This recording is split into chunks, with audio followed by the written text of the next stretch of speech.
We begin in Zambia, where a new president has been elected and a new era is beginning. Longtime opposition leader Michael Sata has defeated incumbent candidate Banda in a tight race, garnering over 1.1 million votes. Now, the newly elected Sata, leader of the Patriotic Front Party, was sworn in earlier today. Zambia's Electoral Commission announced today that the 74-year-old Sata won the hotly contested vote that was marred by scattered reports of violence throughout the country. Now, supporters of Mr. Sata, some of whom were behind violent protests that erupted as the country awaited the final results, celebrated in the streets after the announcement. Well, for more perspective and insight on the election, Zambian journalist Cathy Banda Sikombe joins us on the phone from Lusaka. Ms. Sikombe, thank you very much for joining us today on In Focus. It's my pleasure. Now, the new president, Michael Sata, has been sworn in. Give us a sense of the mood in Lusaka as we speak.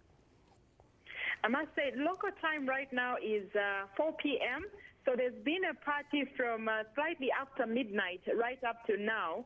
The party is still going on. The whole country has just gone into a wild party on the streets. Now, it's been said, Cathy, that Mr. Sata rode to victory on a wave of anti-Chinese investment sentiments in Zambia. What really about China's investment in Zambia has made many people unhappy? All right. I think one must realize that the investment of the amount of Chinese investment in Zambia is up to $2.5 billion as of last year, and Zambia is China's third place in terms of investment after South Africa and Great Britain. So they've invested quite a lot of money. But what has angered most Zambians is that whilst this foreign direct investment, especially from China, has increased, the lives of the local workers has not been looked into.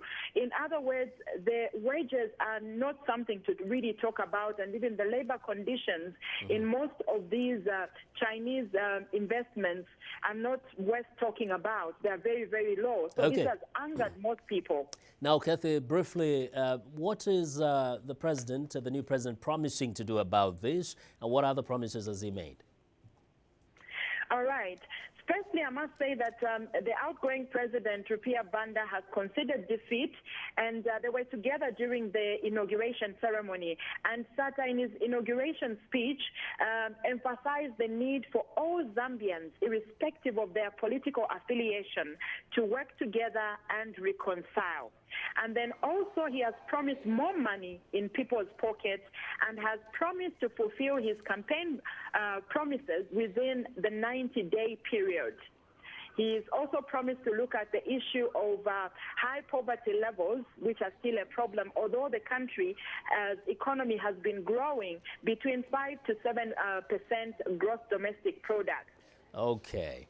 Ms. Sikombe, thanks a lot for your insights on the election in Zambia. That was Zambian journalist Cathy Banda Sikombe speaking to us from Lusaka.